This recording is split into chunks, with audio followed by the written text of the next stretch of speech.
everybody, and welcome. This is Dr. Heather Carden coming to you live from Ask Dr. Heather. I am still here on Big Sand, which is right outside Dorset, Minnesota, and want to thank you guys for all the amazing comments you have been sharing with me this week. And I want to actually help bring some clarity. I had a lot of questions of people being super confused, like, Dr. Heather, you say that eat food, food gives us energy, but hey, you're saying fasting, fasting gives us energy. So first, let's just kind of define fasting. I know I've done this before, but for any of you that's new, I just want to create some clarity. You guys can jump over to Google or Wikipedia. Fasting simply means abstaining from something. So first, before we start talking about anything, I want to make sure that I am not here giving you any medical advice. I'm actually sharing what I am doing, hacking my own body, and sometimes what I recommend for my patients after they've been medically cleared. I'm not here to give any medical advice, make any claims. I do want to share information. It is super humid, so I have to have a fan on out here. I would love to actually be right by the lake, which is right there. I can just throw like a ball right there, but I don't have good Wi-Fi out there. Otherwise, I'd love to do this from the dock or off the boat or down there by the swing, but it's here on the porch where it's humid. So let's just talk about fasting, because there's been so much misinformation about fats, salts, fasting. Everybody thinks that fasting is this brand new term. It is not this brand new term. Despite what popularity says, it's been around for a very long time. We've practiced it for a very long time. Babies practice it, right? So babies don't feel good, maybe they don't eat as much, and then when they actually start to feel better, they eat more. So I'm gonna actually turn this little light off I tried to bring to help bring a little more light here. So again, sorry about the wind blowing there, but I wanna help you guys understand, because I did share with everybody, I have a rare neurological condition called reflex sympathetic dystrophy. Dystrophy means a weakness or loss of muscle weakness or loss of strength, loss of muscle, whether it's muscular dystrophy, Duchenne's dystrophy, RSD, which is reflex sympathetic dystrophy. So somebody said, why would you want to fast if you have a neurological disease that actually causes muscle weakness? Well, what we know that in a fasting state is when your body can actually heal. It can do its best work. So we're just going to talk about a few benefits of fasting and why I do it specifically on inflammation, since you guys said you want to hear more about chronic pain, invisible pain. Well, pain is inflammation, right? Our brain tells our body when there's pain. Normal inflammation, acute inflammation is what happens right when you fall down and skin your knee, or maybe you get a fishing hook in your finger. That's acute inflammation. It's normal to have redness and swelling. Chronic inflammation is something that goes on for weeks or days at a time, and it can cause a lot of stress on the body, a lot of neurological stress. It can cause stress on your heart. Different your autoimmune diseases generally come from chronic stress. So what we know is that when our body's in a fasted state, and fasted again is a very big umbrella. We've talked before about dry fasting, wet fasting, intermittent fasting.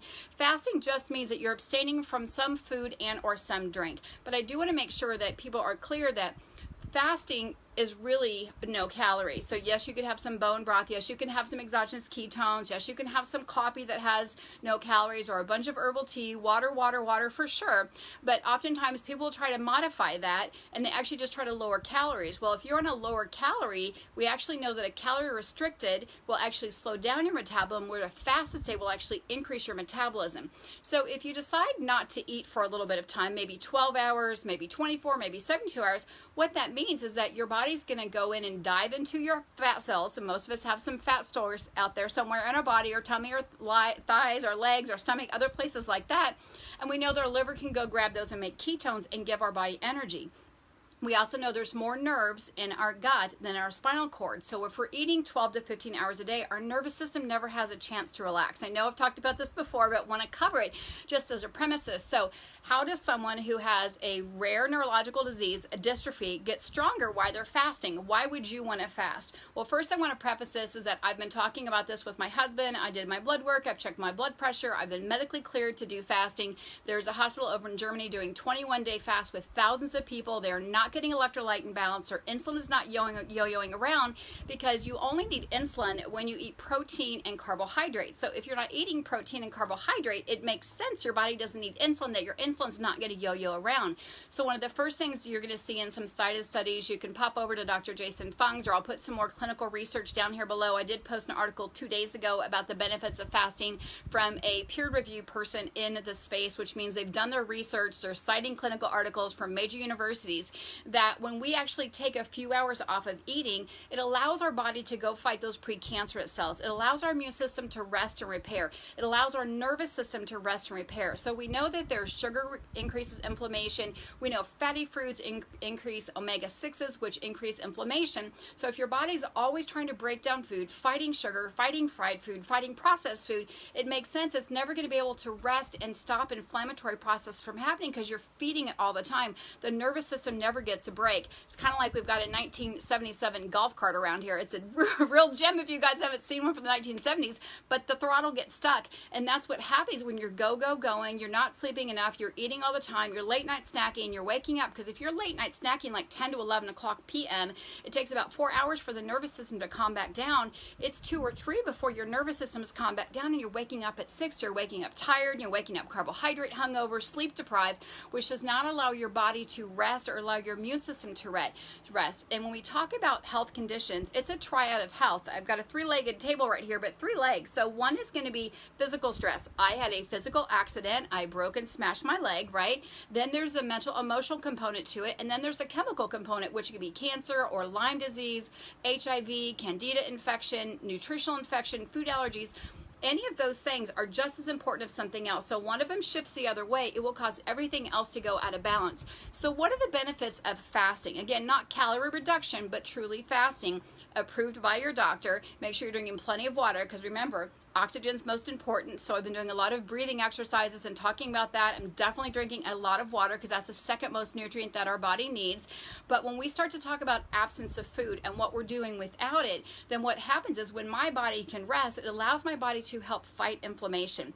When we talk about our brain, we're going to talk about that in just a moment. So number one, we know it's going to balance out our blood sugar. Sugar feeds inflammation. So if I'm not having carbohydrates, I don't need the insulin, then I'm not going to get the inflammation. My body can do what it's supposed to do, which is fight that neurological inflammation. We also know that more than 12-hour studies show that your body can help fight things like heart disease. I'll put these studies down below, or rheumatoid arthritis or autoimmune disease. We know that there's over 3 million people suffering from chronic pain and chronic diseases. That's 8 out of every 10 Americans. So it makes sense what we're doing isn't working. So telling everybody to get up and eat all day long, no matter what you eat, it doesn't make a difference in your health. And then they say, well, don't eat. That's devastating for your health. That's actually just backwards, right? Because what we're doing isn't working, which is feeding all day long with this processed carbohydrate, saying, oh, those kids are skinny. They can have the Gatorade. They can have the colored cereal. They can have all that stuff. It is not what's happening, because kids are actually getting diagnosed with type 2 diabetes at a very young age. We look at cancer happening at a very young age. But I'm going to stay to fasting here. So why would I fast? Why would I try to do a 12 to 14 day fast, which is not happening? It's to allow my body to rest, to be in that innate state. We know that when our body's most rested, I have had no TV since a week ago last Wednesday. There's no TV up here in the cabin. I've been very minimal on my computer, just answering questions, because I really wanted to be this a passion-driven mission and stay in base with my family. And I've really just taken the time to be mindful, prayer, meditate, breathe, enjoy the beautiful things of nature, the beautiful gifts that God has given me in front of me with these amazing trees and the amazing water, and really reaching out to people who can support me in the time, like, oh, I want to eat something, and somebody's like, no, you don't. Go take some sea salt, go have some water. So it's very important to actually be in that mindset. So I have a great video on YouTube that's about 12 minutes telling you, if you're going to do something like this, get your mindset and get your why down. This is not about fat loss. This is about fighting inflammation. The major killer is heart disease amongst Americans. We know that 2 out of 3 women and 1 out of 2 men will get cancer. A lot of studies showing that in fasted states, we cannot feed those cancer cells. With heart disease, blood pressure, cholesterol, I've got the stats right here in front of me, so I'm cheating and reading here, that we know that heart disease is a leading cause for people. And we know that when you switch to a state where your body's very efficiently, you eat when hungry, and you don't eat just because it looks good or just because it smelled good, we know that you can actually reduce triglycerides and LDLs, which are the lousy cholesterol, the bad guys, by 25 to 32%.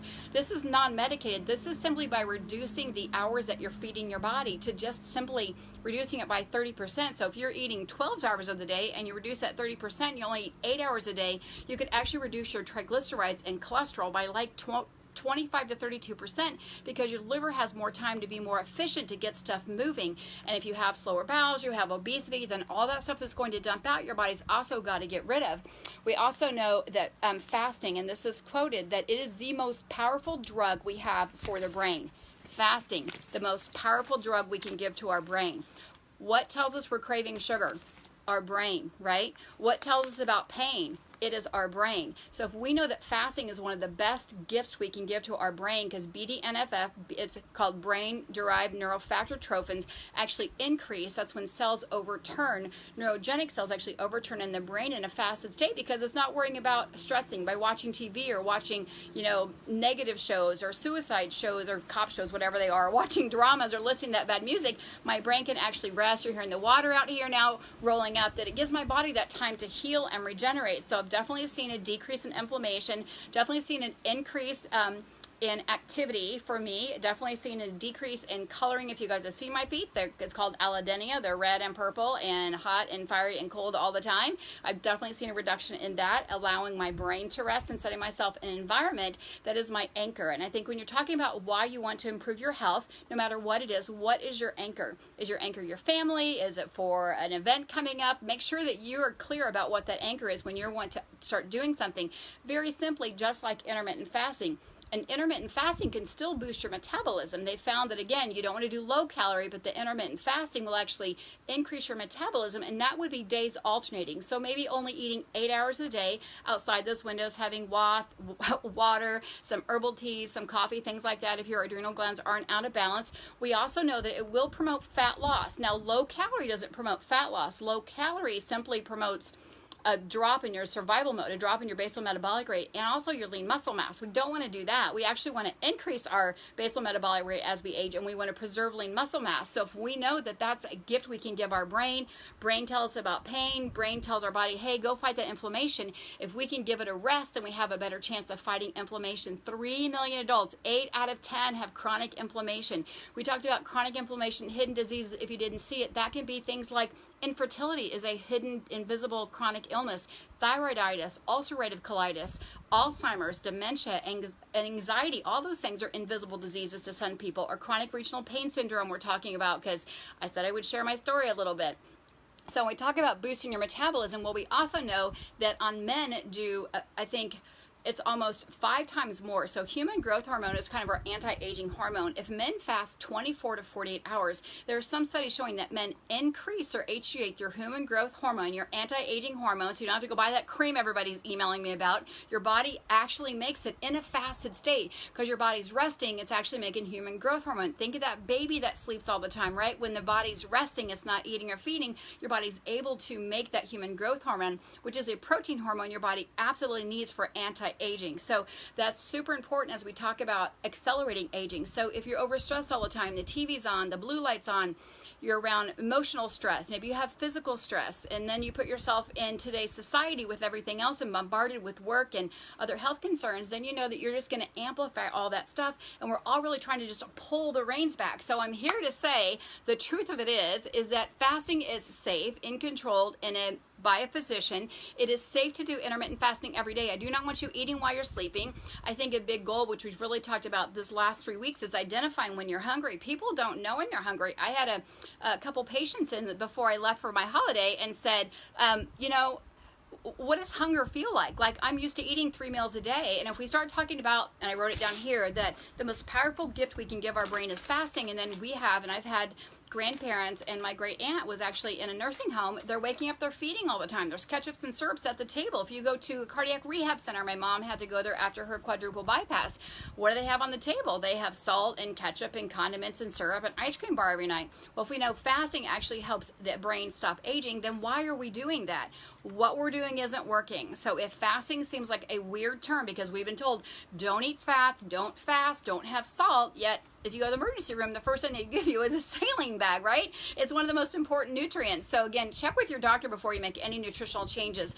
But I did get a lot of questions. Dr. Heather, if you have a rare neurological disease, which is a dystrophy that causes decrease in muscle strength, wouldn't you want to eat to feed the strength? No, I want to let my body rest to repair the strength. I want to be ahead of the inflammation game. I want to rest to go do something. So I talked the other day that I don't let this be the boss of me. So no matter what chronic health condition you have, don't let it be the boss of you. And if you have to take a rest, that's you being the boss of that disease. That's not you kicking through it or crushing through it or causing further damage. That's you you taking control and being the boss of it. And really it does start with food, right? Because we can go 2 or 3 minutes without oxygen, 2 or 3 days without water. We can go a few days, right, without food. But the food that we eat, it is either feeding our disease or it is healing our disease. And oftentimes, even if we're eating the right food, but we're eating too long of a time span, that 12 to 14 hours, so 6 a.m. you're having breakfast, 8 p.m. you're having dinner, you're still overfeeding your body. Your body doesn't have a chance to make those brain-derived neurotrophic hormones that we need to help heal the brain. You can look on an MRI and see a smoker's brain. I did grow up in a smoking household, right? Everybody smoked in the 60s and 70s and 80s. I have never had a cigarette, but studies show that surrounded by secondhand smoke can be just as hard, right? So I need to make sure my brain is wired. Computers all the time. Our kiddos have computers all the time. Phone all the time. I do have a little light on here, making sure that it doesn't get dark here. But I wanted to let you know that you can do it safe. There are amazing benefits of it, but please do your homework. Please study and see what's out for you. So I do want to take time for a couple questions here, but I do want you to think for just a minute. If your dog is sick and eats something, your dog's going to rest, and you let your dog rest or your pet rest. I'm not compared to anyone to a dog. Or something for a baby. You can't pre-feed a baby. You can't wake it up. If it's got a little fever, it's going to rest. You want to make sure you hydrate. The same is true for our body. So if 8 out of 10 people have chronic pain, 8 out of 10, 3 million people, that is 8 out of 10 people should not be eating over 8 hours a day. Or maybe they do an alternate day fasting, which is in the back of Dr. Jason Fung's book. He has it lined out how to do that. So they're finding that the studies show even a 12-hour fast is helpful for your body. So simply what that means is you eat your first meal at 6 a.m. and your last meal at 6 p.m. That's 12 hours. Maybe you want to go 10 hours and have your first meal at 8 a.m. because you're hungry and you had water first, and last meal at 6 p.m. So whatever it is you're doing, just try to wiggle it in a little bit. But yeah, Frank, you're right. So when you're in the hospital, and I've had 3 spinal surgeries and 2 ankle surgeries, they keep bringing the food. And I kept thinking, I'm not even hungry. I don't want to eat the food, but they want you to eat the food. So I shouldn't get on that tangent, guys. I'm not going to do it because that gets us way off to the side. But I do want you to know, I'm going to roll through those. One of the most powerful gifts we can give our body is absolutely giving it a rest from eating, not eating garbage, taking that stuff out. It's going to help balance our blood sugar, because if you're not eating food, you don't need insulin, which will do that reset button, so to speak, on your insulin. It fights inflammation. We talked about how healthy fats or ketones inhibit NLRP3 inflammasome. I was going to do a little deck of dominoes here, but it wouldn't work. And so if I click the dominoes, then that would actually show you that that's how fast inflammation happens. We've got a campfire right here. If I pour the kindling on there, which are the old pine needles from last winter, sparks a fire where the wood stays just nice and burning for a long time. That's what we want to happen. We don't want to keep throwing the kindling on the fire. It keeps sparking the fire. That's what we're doing for inflammation. We want it all to die out.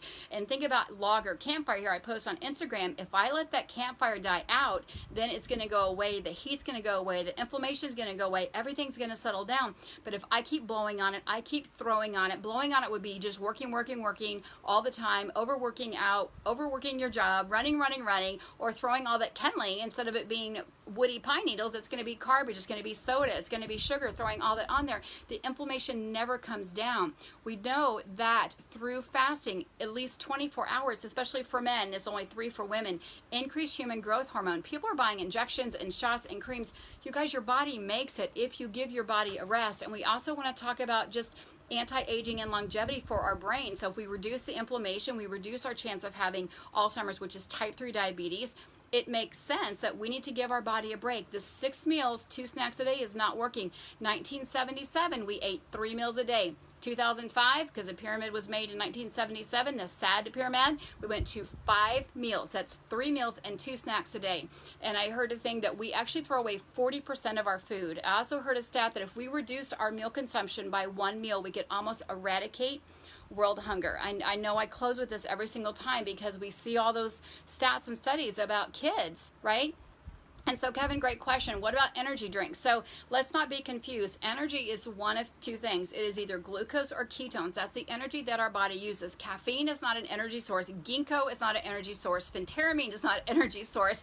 So, ginkgo biloba, some of those other things that are actually a stimulant. So a stimulant can actually get the body started, like having a little caffeine before a workout definitely immobilizes triglycerides, so that's a stimulant to spark the fire. But we don't want to have to continue to actually feed that stimulant that only lasts maybe 20, 30, or 40 minutes. We want to have our body sustainable, because in a state of ketosis, and not everyone has to be on a ketogenic diet. I want to make sure I make that clear, because somebody said, do you have 100% of your patients? The answer is no. I actually want to meet people where they are and take them where they want to go. So that's where we actually get a good fit. Like, where are you now? Where do you want to go, right? And this is not about fat loss, but the amazing benefit is fat loss, because when you start listening to your body's in a state of ketosis, 24/7 it's reducing inflammation, 24/7 it's increasing our human growth hormone, which is anti-aging, 24/7 it's burning those LDLs and triglyceride, which are the bad cholesterol that cause up plaquing and other things like that. This gives your body a break. And we talk about cancer stats. I'm not saying I'm curing any cancer, but I will actually put down the 3 or 4 articles. I posted it, I think 2 days ago, about how we know that cancer is fed by glucose. Glucose comes from carbohydrates. There was a great study done when I was at Low Carb a couple years ago. Dr. Dawn, she's a female, I can't say her last name, she was talking about breast cancer, and not just being low carb, but simply reducing your overall carbs by 27% is a better result than tamoxifen. I know I'm going to get dinged on this. So whether you're doing 200 carbs, you can go down to 100, but yes, there's definitely benefits being in a ketogenic state. So what I want to let you know is that despite recent fads, this word fast, it's been around forever. It's been around since a biblical time. Aristotle used to have his students fast before they came to class, because he knew the brain worked better when your brain's on ketones, more oxygen, more ATP. So again, just to clarify, a person with a dystrophy who is already having weakness of muscles, that's why I'm in a wheelchair. I'm just going to be real with you guys. I am trying to make sure I preserve lean muscle mass, because we know myostatin is actually turned off, which breaks down lean muscle mass in a fasted state. It's not easy, but my focus is on my why. My focus is on my anchor. So my why of wanting to walk, my why of wanting to be here and enjoy this water, and my why of wanting to water ski next summer or simply walk down the deck is much stronger than any food that I have here. And I tried to do it at home, but I couldn't do it. I was working, things were busy, I have 4 kids, I had to get away, I had to escape, I had to come to my anchor place, which is my family cabin, 11 hours from my house, and I wanted to share this experience with you, because if you read my, and I know I'm babbling guys, but if you read my mission statement that I wrote 21 years ago, it is to help people find the tools that they need to start their journey or continue their journey on better health. We're all at a different place, we're all different and unique individuals, that's how God designed and made us, but what we do influence is our overall health status. So again, when you're eating, when you're sleeping, when you're doing any activity, you're either feeding a disease or you're fighting a disease. So hopefully I helped brought a little bit of clarity about what fasting is or isn't. There's dry fasting, water fasting, fat fasting, intermittent fasting, prove its reboot. There's a lot of information. If you have other questions, please drop me in your email down below, and I'll add you to my Google Sheet, because I am going to do some private Zooms that are pretty targeted on specific inflammation or specific diseases, because I got something on Crohn's, ulcerative colitis, PCOS, so we target in so it's not this big umbrella. But I did want to let you guys know, because I had, I don't know, hundreds of questions. I'm so confused. Fasting, you say food gives you energy like glucose and ketones, but now you're saying don't eat. Again, yes, eat, but eat in a window of time, and eat when your body needs it. Eat when your body needs nutrition. It makes sense. And these studies, if you guys have seen The Science of Fasting on Amazon, please go watch that tonight. You're going to see all the studies, all the top researchers, that on a 21-day water fast only, people did not get electrolyte deficient. Unless they came into that. They did not. So people ask me all the time, should I do electrolytes? Well, they usually have red dye. They usually have sugar in them. I only suggest electrolytes, magnesium, potassium, if it's low on blood work. If not, you don't need it. You don't need extra calcium, and that's where people sometimes get in trouble, as they start reading all this stuff, and then they forget, you know what is my body doing? That article is written for the masses. Does my body need calcium? Does my body need magnesium? Does my body need B12? That's a simple, easy blood work that you can check just on your annual exam. So yes, Dave, breath is so important. I'm going to be posting some more breath work. I've been learning about some of the different yoga breathings. I talk a lot about belly breathing because it increases oxygenation, which is so important for our body. So we're going to actually jump on that next week and talk about the moon, sunrise, sunset breathing, because it's different sides of your nose. We'll definitely talk about that. And I want to make sure I got all of my, so longevity, 83% people live longer who fast every other day. 83% longevity every other day in a study of 2,000 people. No, it's not millions, but it's a starting point. So again, what we're doing isn't working, which is eating and driving through all the time and supersize. And so it makes sense that we ought to reel things back in. Like one of the studies was simply reducing it by 25 or 30%. Not about perfect, this is about progress. So I generally have people start, number one, Breakfast is the most important meal to eat or not to eat. Depends on what you're choosing, depends if you're hungry. And cut out all of the sugary stuff. Cut out all the sweet tea, cut out all the Gatorade, cut out all the Propel. Drink water first.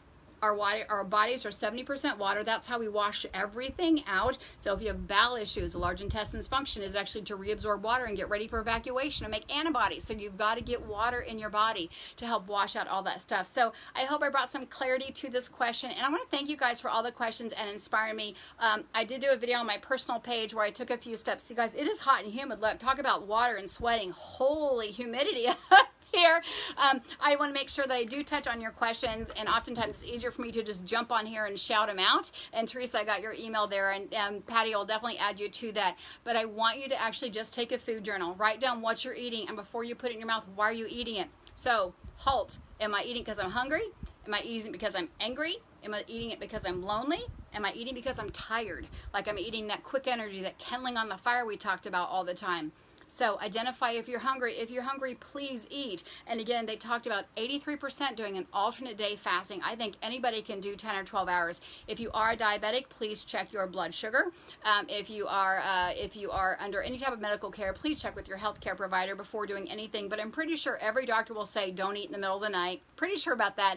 I'm pretty sure every physician I know will say don't eat processed colored foods or don't eat processed sugar. I think we're all aware. All of the books out there are all agreeing on that. How low to go is where that question is, how long to go without eating. It depends on your body and what your BMI is and what your metabolism is. Are you insulin resistant? Do you have extra stored fat? Do you have extra visceral fat, even though you're thin on the outside but fat on the inside? And we have to stop prejudging what we look like on the outside. As to go outside, this is rosy stick. But you know what? There are people, it's called the thin on the outside, fat on the inside, that are yo-yo dieting. They are going up with their calories, down with their calories, up with their calories. They're not truly fasting. They're just yo-yoing their calories, which is slowing down their metabolism. Their body's in reservation mode or crisis mode, so it stores the fat on the inside around the intestines and around the liver, which is called visceral fat. You don't want the visceral fat. So it's better to have a little bit of stuff here and on your bum and on your tummy than actually inside around your organs. So that information is out there as well. I enjoy having you guys here to inspire me and help me think about what I can do to help teach our community to be healthier.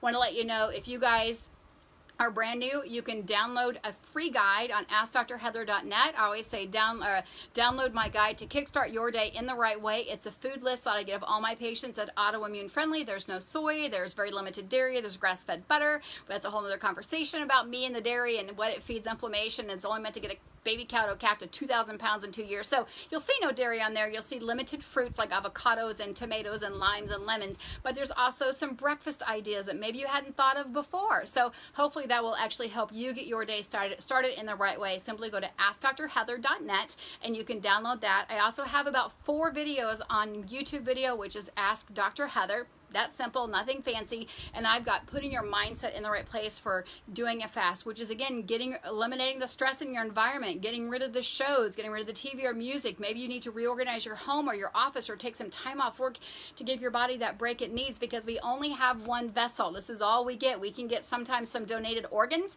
we can get prosthetic legs, we can even get eyeballs, right? Donated or fake eyeballs, but there's some things we just can't replace. So how we are made, how we look, our phenotypic is already set up.